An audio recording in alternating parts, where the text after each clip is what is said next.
આગળ વાત કરીએ ઔદ્યોગિક નગરી મુન્દ્રા પાસેના ભદ્રેશ્વર સ્થિત નીલકંઠ કંપનીમાં મંગળવાર સાંજે લોખંડની ચેનલના શેડ નિર્માણના કાર્ય માટે બનાવાયેલું માછડું તૂટી પડતા 18 જેટલા પરપ્રાંતીય મજૂરો ઘાયલ થયા છે તો એક મહિલા કામદારનું મોત નીપજ્યું હોવાની દુર્ઘટના સર્જાઈ છે। ઘાયલોની સારવાર આદિપુર અલગ અલગ 3 ખાનગી હોસ્પિટલમાં ચાલી રહી છે, જેમાં 4 શ્રમિકની હાલત ગંભીર હોવાની આઈસીયુમાં તાકીદની સારવાર ચાલી રહી હોવાનું જાણવા મળ્યું છે। હવે આ ઘટનાને લઈને કંપનીના સીઈઓ અશ્વિન કછાવાએ એવો ઉલ્લેખ કર્યો છે કે માત્ર એક અકસ્માત છે, સેફટીના સાધનો હોવા છતાં આ માનવીય ભૂલોના કારણે આ ઘટના ઘટી છે।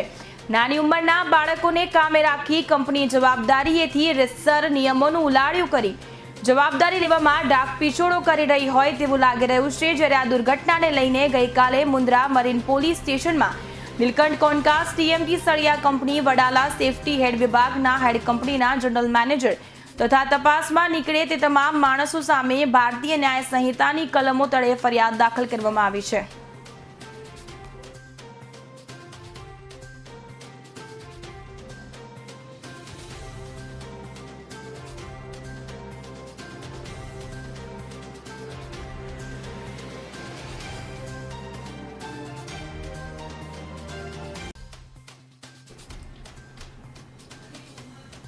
અનાજ અંગે વધુ માહિતી આપી રહ્યા છે અમારા સંવાદદાતા અલી મોહમ્મદ। અલી, જણાવજો જે પ્રમાણેની આ ઘટના ઘટી છે, કંપનીના સીઈઓ એવું કહીને ખસી ગયા છે કે આ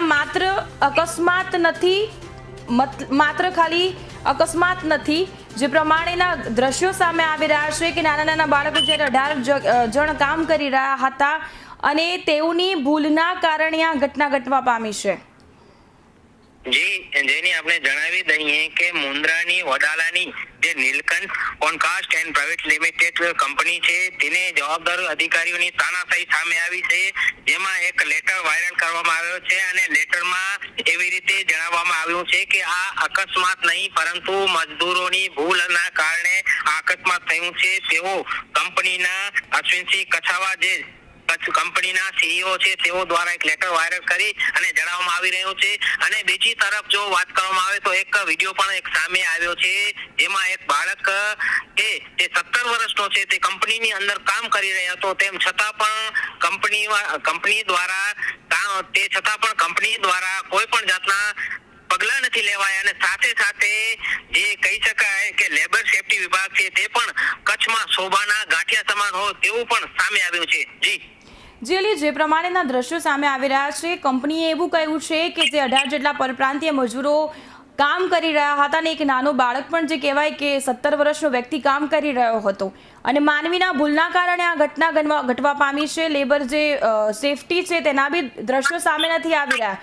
કંપની તરફથી કોઈ વાત કહેવામાં આવી છે કે કેમ?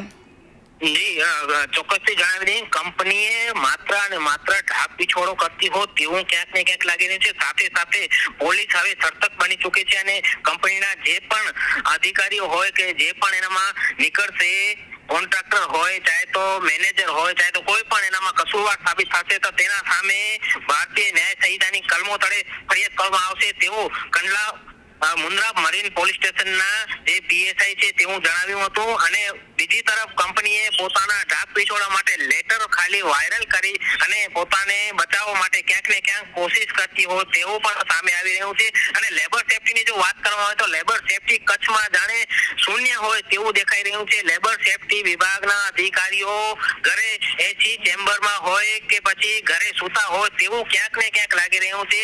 આ અધિકારીઓ ક્યાં પણ બહાર નથી દેખાતા। અવારનવાર હવે કચ્છમાં અનેક કંપનીઓમાં અકસ્માત થાય છે, ત્યારબાદ મીડિયા દ્વારા આવા અહેવાલો પ્રકાશિત કરવામાં આવે છે, ત્યારબાદ જ આ બધા જાગતા હોય છે, ત્યાં સુધી પોતે જાણે એસી ની અંદર સૂતા હોય તેવા પણ લાગી રહ્યું છે। અને લોકો પણ તેવું કહી રહ્યા છે કે આ કંપનીના અધિકારીઓ અને આ જે લેબર વાળા અને બંને સાથે મળી અને ક્યાંક ને ક્યાંક ભ્રષ્ટાચાર કરતા હોય તેવું પણ સાબિત થઈ રહ્યું છે। જેલી, ધન્યવાદ સમગ્ર માહિતી આપવા બદલ। તો જે પ્રમાણેની આ ઘટના ઘટવા પામી છે કે જેમાં 18 જેટલા પરપ્રાંતીય છે તેઓ ઘાયલ થયા છે। મહત્વની બાબત છે કે આ ઘટના 2-3 દિવસ પહેલા ઘટવા પામી હતી। શેડ બનાવતી સમયે માછડો ધડાકાભેર તૂટ્યો હતો। ઘટનામાં 18 જેટલા પરપ્રાંતીય મજૂરો ઘાયલ થયા હતા।